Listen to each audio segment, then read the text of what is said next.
Hola, soy la Basmati de nuevo con vosotros. Hoy os voy a hablar de una pintora que acaba de morir, que se llama Paula Rego, que es portuguesa y es excepcional. Tenía que haber hablado antes de ella, antes de que se muriera, porque es un peso pesado dentro de lo que es la pintura.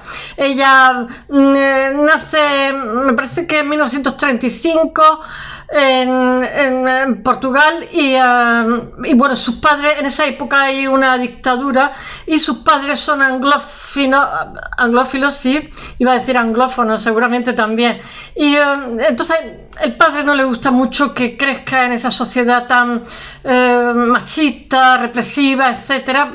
Portugal es un país precioso, pero como España a su vez son países donde las mujeres son ciudadanos de segunda. Bueno, en más de un país ocurre eso. Siempre la pobreza se ensaña con las mujeres y los niños. El hecho real es que el padre decide mandarlo a un internado en Kent y después ella va a estudiar pintura en la Slade School o Academy, no sé, es muy famosa. Un lugar donde conoce a quien será su marido y con quien tendrá 3 hijos. Pero todo esto os estoy haciendo una síntesis, ahora os lo cuento un poquito más detallado. Tengo muchísima información y no estoy segura de si contárosla toda, porque si no puedo estar aquí todo el día y realmente lo que quiero no es que os durmáis escuchándome, sino simplemente que os hagáis una aproximación de quién puede ser esta persona. Luego yo voy a poner imágenes y vídeos de ella en el blog, y porque ya sabéis que la mayoría de las imágenes están protegidas. Ella tiene obras en la Tate Modern Gallery, ella participa en la Bienal de Venecia, participa tanto representando a Portugal como representando, porque tiene la doble nacionalidad. Ella se casa con un inglés y vive toda la vida allí, pero también va a pasar temporadas grandes en Portugal, que creo que abandonan en 1976. Después tiene un hijo que es cineasta y le dedica un largo, ¿cómo se llama? Un documental a su madre, que es una preciosidad. No me acuerdo cómo se llama. Y después ella tiene en Portugal, en Cascais, tiene un museo que lo inaugura en el 2007, que es otra preciosidad, con muchísimas obras de ella. Ella es despiadada, no os vayáis a creer que detrás de esta, ahora os cuento con un poquito más de minuciosidad, detrás de esta descripción tan convencional hay una pintora tremenda, o sea, una pintora que está denunciando el colonialismo portugués, una pintora, dice que se iban a las villas y hacían fiestas maravillosas y después por la tarde salían a matar negros. Una cosa dice, es muy autobiográfica su obra, y también habla mucho sobre el tema de género, como en la Tate Modern Gallery, que le encarga una exposición, no me acuerdo, pero cuando ella ya está consagradísima en el 2000 algo, y dice ella, ¿cómo puedo hacer? Tenía sus dudas porque decía, se planteaba, ¿cómo puedo hacer un trabajo de este tipo en una galería gigantesca donde hay miles de pintores y sin embargo solamente hay representadas 5 mujeres, no sé si 5 o 7, o sea, habla de la discriminación del arte con la mujer, etcétera. No vayáis a creer que son reivindicaciones, ¿cómo diría? Planas, sino son tangenciales. O sea, si veis una obra suya, saca hasta su amante, su aborto. Muchas veces ella se disfraza de perro o de animales infantiles. O sea, su obra tiene infinidad de lecturas y de hecho está reconocidísima, tiene premios en todos lados. Ya os digo que está presente en los museos más importantes de todo el mundo, porque ella ya es una artista muy reconocida hace bastante tiempo. De hecho, ella cuando está en Inglaterra y se pone a trabajar, es reconocida muy pronto. El marido también era pintor y tiene cierta transparencia a la hora de mostrar, porque es como si su arte fuera muy catártico para ella. No se corta ni tres al mostrar prostitución, proxeneta, etcétera, pero su obra no deja de ser bella. Retrata también muchísimo, pero de forma descarnada. Descarnada, que me he comido 2 helados, dos, y voy a reventar como una chicharra.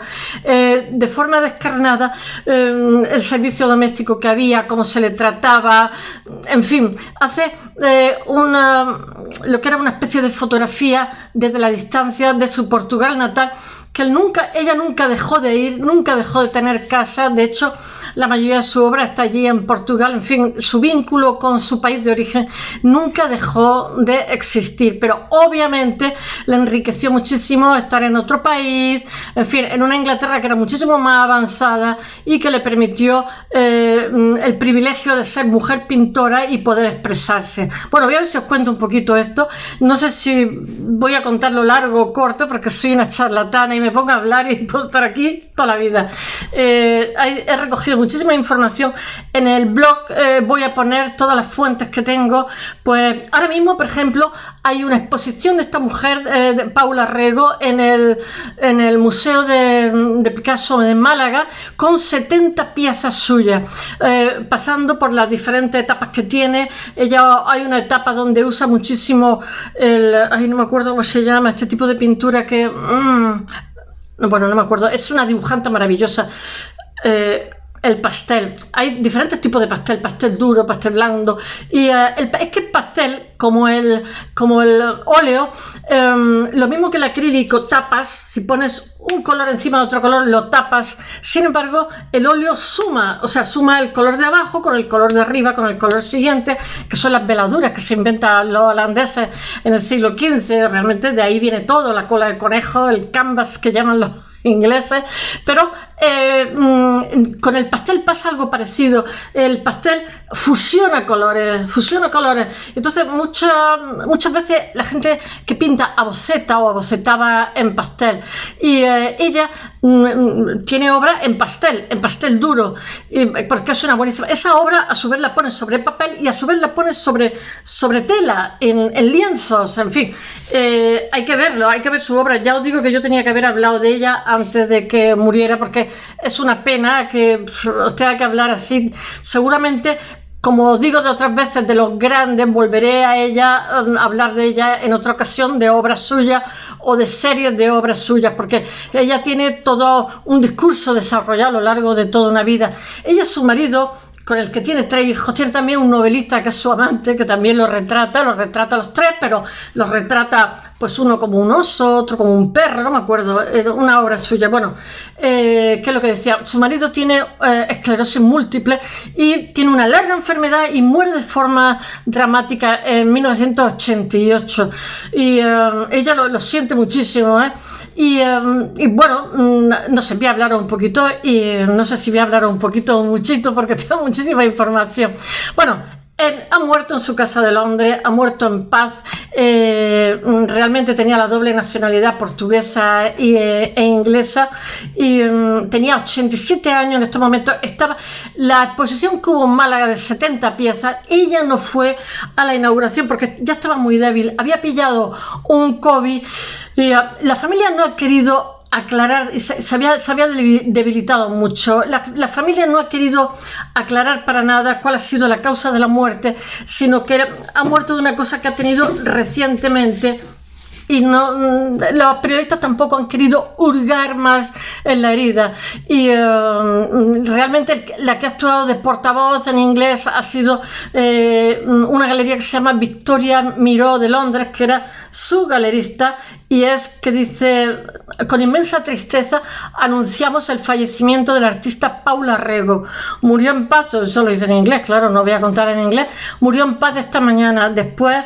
Eso es muy british. Murió en paz, murió sin agitación, como se muere en todo el mundo, porque se le acaba la batería, por favor. Pero qué eufemismo. Murió en paz esta mañana, después de una breve enfermedad, en su casa en el norte de Londres, rodeada de su familia. Nuestros pensamientos más sinceros están con ellos. Bueno, vuelvo a repetiros que ella nace bajo la dictadura de António de Oliveira Salazar en Portugal. Portugal, como España, va a ser un cúmulo de dictaduras una detrás de otra, o de golpes de estado militares, etcétera, etcétera. Algo que hemos dejado en América hemos dejado el veneno del fanatismo religioso y el militarismo. Afortunadamente, nuestra sociedad ya hace bastante que es laica, aunque sigue teniendo mucho peso la Iglesia, y nuestros militares, no sé, pretenden, hay una inquietud de que haya un ejército europeo. Lo que pasa es que como estamos forzados a comprar armas de Estados Unidos, pues no acaba de estar claro, pero para mí sería lo perfecto que hubiera un ejército militar hecho por militares de Europa, gente valiosa y que tuvieran mejor equipo y no hubiera tantísimos gastos militares. Seguramente ahorraríamos muchísimo. Bueno, vamos a la pintora. Su padre era un antifascista, que era un anglófilo, los dos, y quieren para su hija una educación mejor, un entorno mejor, más liberal, y que viva en un país liberal y que pueda ella tener su profesión, su futuro y tal. Y entonces con 16 años la manda a un internado, la matriculan en un internado de Kent, internado de señoritas. Eso también se hacía aquí en España, pero mi tía lo hicieron en París, el internado de señoritas. Bueno, de allí pasa a estudiar a la Slade School of Fine Art de Londres, y ahí está entre el 52 y el 56, y allí conoce a quien será el marido, que es Victor Billing, y con quien se casa, con quien tiene 3 hijos. Después ella va a estar viviendo en Portugal bastante años, pero me parece que en el 76 vuelve a Inglaterra. Van a ir y volver. Él era también artista.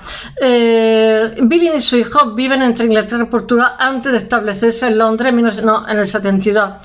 Ella representa a uno y otro país, tanto en la Bienal de Sao Paulo como en la Bienal de Venecia, también en Portugal en 1960 y a Gran Bretaña en 1985. Eso no deja de tener su gracia, porque todo el mundo la quería. Cuando alguien triunfa, dice, no, es inglesa, el otro, no, es portuguesa. Bueno, a dar el pésame el presidente portugués de la muerte de esta mujer, diciendo que era portuguesa, nacida en Portugal.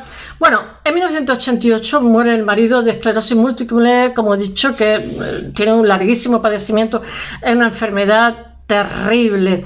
Y en el 1988 tiene exposiciones, que es el mismo año, exposiciones, la fundación, ¿cómo se llama? Gulbenkian, Calouste Gulbenkian. Mirad, esta fundación tengo que hablar un día de ella, porque yo la conocí por un profesor mío en Portugal que nos dijo que la visitáramos. Este señor huía en la Primera Guerra Mundial, era un señor multimillonario y llevaba un barco lleno de obras de arte para hacer su pensamiento era ir a Estados Unidos y crear un museo. Claro, nadie te puede negar que entres con una barbaridad de obras de arte, no es como un regalo al Estado. Pero resulta que paró, venía de Estambul, me parece que era armenios, había habido el genocidio de los armenios. Os estoy hablando de la Fundación Calouste Gulbenkian, de Lisboa, y venía de allí, todo el Mediterráneo atravesó, y antes de ir a América recaló para abastecerse en Lisboa. Pero ¿cuál sería la sorpresa? Que se enamoró de Lisboa. Es que Portugal enamora, y quien no haya ido, por favor que vaya, porque es que se va a sorprender. Es un país especial. Han sido un imperio antes que nadie, un imperio marítimo, y tienen cierto pozo, tienen cierta clase. Yo qué sé, se come de maravillas, la gente es muy amable, en fin, están menos contaminados por el progreso. Después no tienen bomberos, cuando tienen un incendio se les quema todo, y tienen unos paisajes preciosos y unos bosques maravillosos. Yo ya no sé qué bosques le quedan porque ha habido un incendio tremendo. Bueno, pues el caso es que Gulbenkian decidió que su barco y su obra de arte iba a hacer la fundación en Lisboa. Y allí se han quedado, y es maravilloso. Y quien vaya a Lisboa, por favor, que vaya a esa fundación, que se va a quedar bizco pelado de ver algo increíble. Bueno, afortunadamente, supongo que con Sudamérica pasa algo parecido, ¿no? A mí me pasó con Colombia, ¿no?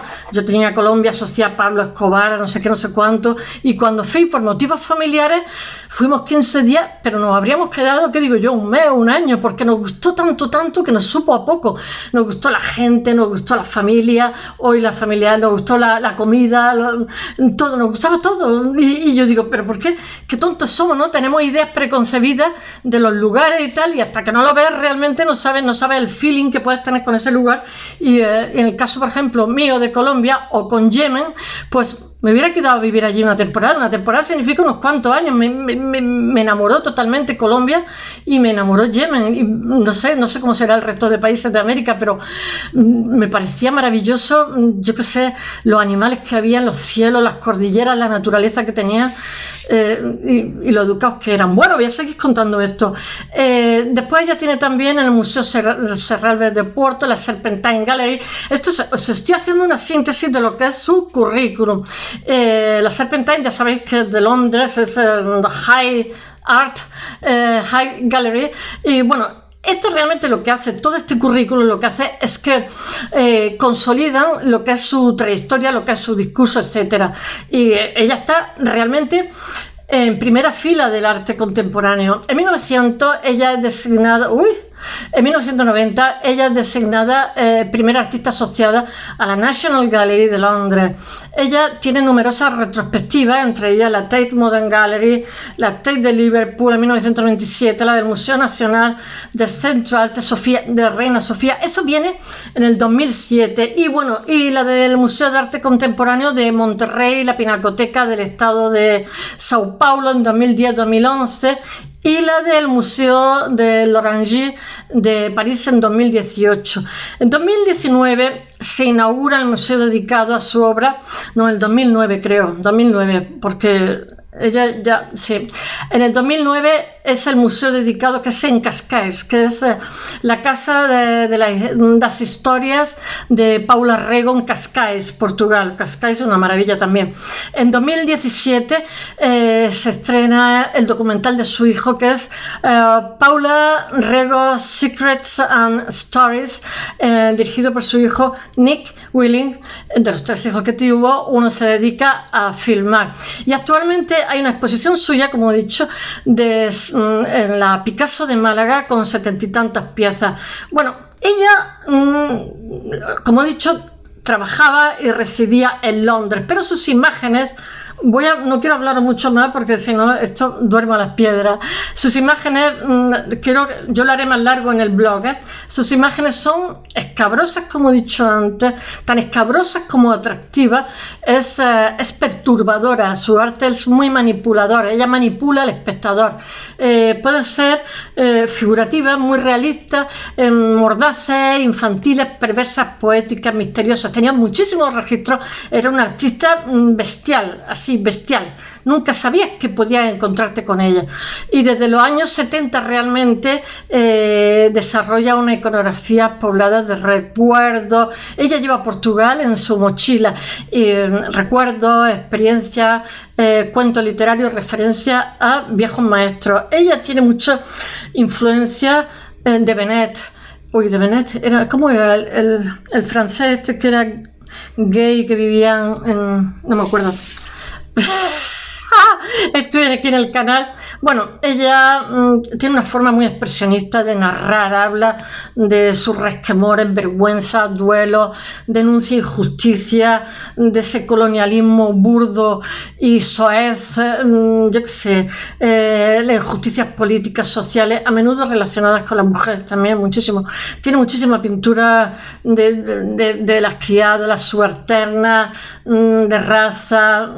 Todo esto está organizada por la Tate Britain en colaboración con el Kunstmuseum. Le creó muchísima duda antes de hacer este trabajo, porque dijo: ¿cómo voy a hacer un trabajo? ¿Cómo voy a estar en medio de una galería que solamente tiene miles de hombres y solamente representa a 5 mujeres? Y el Museo Picasso de Málaga, que ahora tiene, como he dicho, las 70 piezas, y estas 70 piezas lo que han hecho los, ¿cómo se dice?, curadores, que son varios, es hacer protagonistas a las mujeres, la denuncia que tiene de género. Y son historias, casi un centenar de obras de collage, pinturas, pasteles de gran formato, dibujos, yo qué sé, tiene de todo, óleo, aguafuerte. Ella le gusta, tiene una época que hace muchísimo grabado, y no me acuerdo cómo se llama lo que he dicho antes, y pastel. A diferencia de la última exposición antológica de Paula Rego, celebrada en el Museo Reina Sofía de 2007, sin embargo, esta del Museo Picasso es una revisión más bien feminista, porque la curadora realmente se le juntan otros curadores, otras 6 mujeres más, y entonces deciden, digamos, mostrar esa vía. No hay ninguna española, también tengo que deciros. Y ella ahí se ve vínculos con los grabados de Goya, con Murillo, por la ascendencia ibérica que tiene la artista británica portuguesa. Ella es muy provocadora con sus imágenes, y Paula Rego pone en sus cuadros cosas que nos da, a mí me dan un punto de, no sé, puntillo de vergüenza, pero la verdad es que, ¿qué más da? O sea, ¿qué más da? Ya está, yo misma me tengo que desdoblar y decir, ¿pero qué más da? Si es pintura, o sea, es un reflejo de la realidad. A fin de cuentas, los artistas lo que tienen que hacer es eso, ser la vibración, la reverberación de la sensibilidad de la sociedad. Ellos van por delante.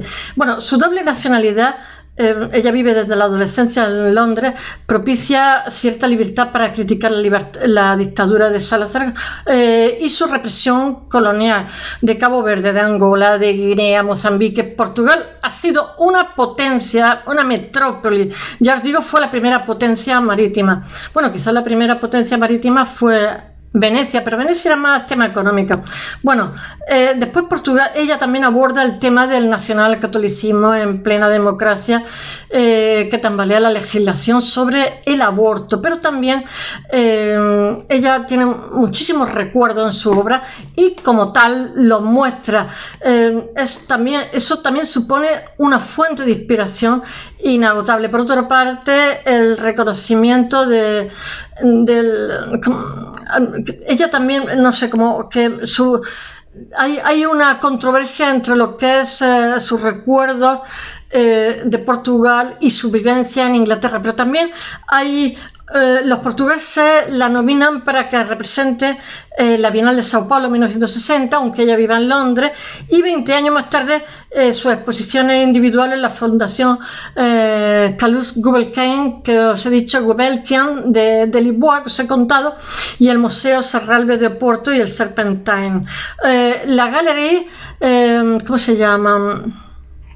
La Serpentine Gallery de Londres, realmente lo que consolidan es su nivel de primera fila del arte contemporáneo, un lugar que solamente ha alcanzado por muy poca gente en el siglo XX, que sin dejar de crecer fue reubicado, o sea, fue con la casa de historia de Paula Rego en Cascais, que es el museo que se ha hecho para ella. Quizá precisamente porque su inicio se comportó como una exiliada política. Ella nunca, su pensamiento nunca dejan de estar en Portugal. Ella no se mimetiza al 100%, pero casi mejor, ¿no? Casi mejor.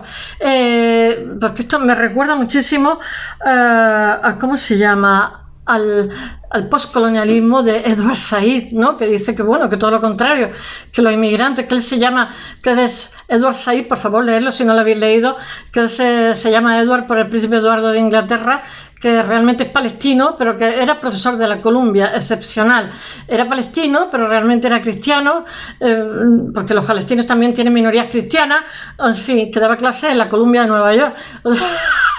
Y decía, no, todo lo contrario, si para un inmigrante es bueno tener tantos registros de tantas lenguas y tantas cosas. Bueno, él me parece que nació en el Cairo. Bueno, los cuadros de Paula Rega que pinta la década del 1960 quizás sean los más radicales de su carrera. Quizás era también más joven, no me hagáis caso. Bueno, voy a dejar de hablar porque estoy ya demorándome demasiado. Todo esto y mucho más lo voy a poner en el blog. Espero que os haya gustado. Esta mujer merece muchísimo la pena. Por favor, no la perdáis de vista. Hasta mañana.